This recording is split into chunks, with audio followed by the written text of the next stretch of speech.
Bharatiya Janata party के कन्नौज से प्रत्याशी सुब्रत पाठक जी हमारे साथ मौजूद हैं बातचीत के लिए। उन्होंने निर्वाचन आयोग को एक चिट्ठी लिखी है जिसमें साफ तौर पर लिखा है कि कुछ विशेष समुदाय के लोगों को आतंकवादी गतिविधियों को अंजाम देने के लिए यहाँ पे बुलाया गया है। सर, आतंकवादी आए हैं कन्नौज में, क्या कहें? नहीं, देखो आतंकवादी नहीं, उनको आतंकवादी नहीं कहना चाहिए। कुछ संदिग्ध लोग एक्चुअली में मेरे कुछ मुस्लिम बाहुल्य क्षेत्रों से हमारे कुछ कार्यकर्ता जो हैं वहाँ पर मुस्लिम क्षेत्रों में हैं, उनके कहीं ना कहीं के पिछले दिनों से सूचनाएं आ रही हैं कि पिछले 3-4 रोज़ से कुछ उनके मोहल्लों में ऐसे लोग देखे जा रहे हैं जिनको कभी देखा ही नहीं गया। तो अब उनको कभी वहाँ के रहने वाले नहीं आए हैं, वहीं अपना रह रहे हैं, बताते हैं कि बाहर से आए हैं, वोट डालने आए हैं।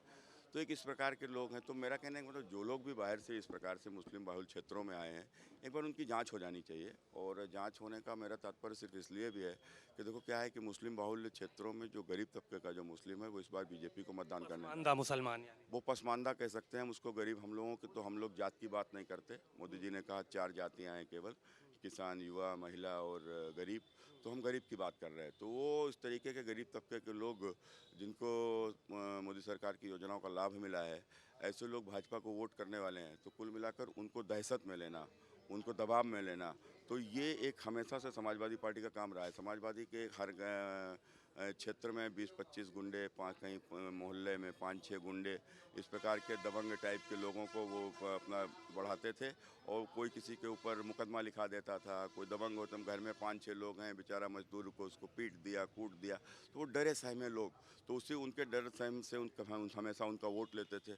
लेकिन अब चूंकि कोई किसी को डरा नहीं सकता, धमका नहीं सकता, तो एक इस प्रकार से जो संदिग्ध लोग आ रहे हैं कि ऐसा तो नहीं है कि लोगों को दहशत में लेना ताकि मुस्लिम। अराजक तत्व हैं कि आपकी नज़र में ये आतंकवादी घटनाओं को अंजाम दे सकते हैं? बहुत बड़ी बात है आतंकवादी घटना को अंजाम अरे यार, हम क्या कोई एएनआई में है क्या कि हम सीबीआई में हैं? चिट्ठी नहीं आपने देखो, लिखी ना। हमने चिट्ठी लिखी, आपने, मेरा काम है, मेरा कार्यकर्ता जो हमको सूचना दे रहा है, हमको प्रशासन को सूचित करना, चुनाव आयोग को सूचित करना।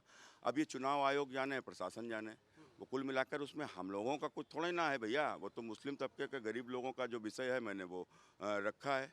तो हमारे पास तो आएगा तो हम लोग तो सक्षम है, उसमें कोई दिक्कत नहीं है। लेकिन ये बेचारे जो गरीब तबके के लोग हैं ये थोड़े ना सक्षम है। तो इनको कहीं ना कहीं ये शासन जो है वो शासन गरीब को सम्मान देने के लिए और गरीब को भी ताकत देने के लिए। जो लोग आज बाबा साहब के संविधान की बात करते हैं, संविधान में सबको बराबर की ताकत मिली हुई है। तो ये समाजवादी पार्टी केवल दबंगों को बढ़ाकर, माफियाओं को बढ़ाकर और गरीबों के वोट ज़बरदस्ती जो हथियाने का जो इनका तंत्र था वो बुरी तरीके से टूट चुका है। और इसी बात को मैंने एक सूचना के तौर पर दिया है। अखिलेश यादव और राहुल गांधी की संयुक्त रैली आज यहाँ पर होने जा रही है, कोई असर डाल पाएगी आपके चुनाव पे इनकी रैली? देखो, अब रैली तो राहुल गांधी की कहाँ होती हैं सबको ही पता है। और ये राहुल गांधी, अखिलेश यादव दोनों डबल कंफ्यूज हैं। और आपने देखा होगा ये दोनों परिवारवादी लोग हैं। परिवार की विरासत से इनको सब कुछ मिला है, न किसी को मेहनत से, न संघर्ष से। मुलायम सिंह जी के बेटे ना होते तो अखिलेश ना होते, और राजीव गांधी के बेटे ना होते या गांधी परिवार में पैदा ना होते तो राहुल ना होते। तो ये सारा लोग जानते हैं, देश जानता है। पहले तेज प्रताप और अखिलेश यादव, अब खुद यहाँ मैदान में हैं आपके सामने।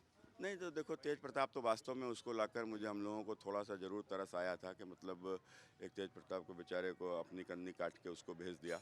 तो कुल मिलाकर अब अखिलेश जी को आना चाहिए। तो हम लोग, लड़ाई तो हमारी अखिलेश जी की हो रही है ना 2009 से। भाई 2009 में अखिलेश, 2014 में अखिलेश मुख्यमंत्री, उनकी पत्नी, और 2019 में अखिलेश ने उसी कारण से बसपा से गठबंधन किया। और उसके बाद में पत्नी, तो अखिलेश पत्नी एक ही बात। तो सपा, बसपा और अखिलेश तीनों को मिलाकर हमने लोगों ने मतलब डिम्पल, तीनों को हम लोगों ने हराया। तो कुल मिलाकर जब मामला अखिलेश से है तो उसमें दूसरे को लाना ही नहीं चाहिए था अखिलेश जी को। कितनी बड़ी जीत देख पा रहे हैं आप लोग यहाँ पर कन्नौज में भारतीय जनता पार्टी की, क्योंकि आज केशव जी भी यहाँ पे आ रहे हैं आपके चुनाव प्रचार? देखो, जीत मेरी नहीं, जीत देश की है। और आप ये मान के चलो कि राष्ट्रवादियों का जो समूह है वो एकजुट है और पूरी तरीके से देश को आगे ले जाने के लिए मोदी जी को फिर से प्रधानमंत्री बनाने जा रहा है।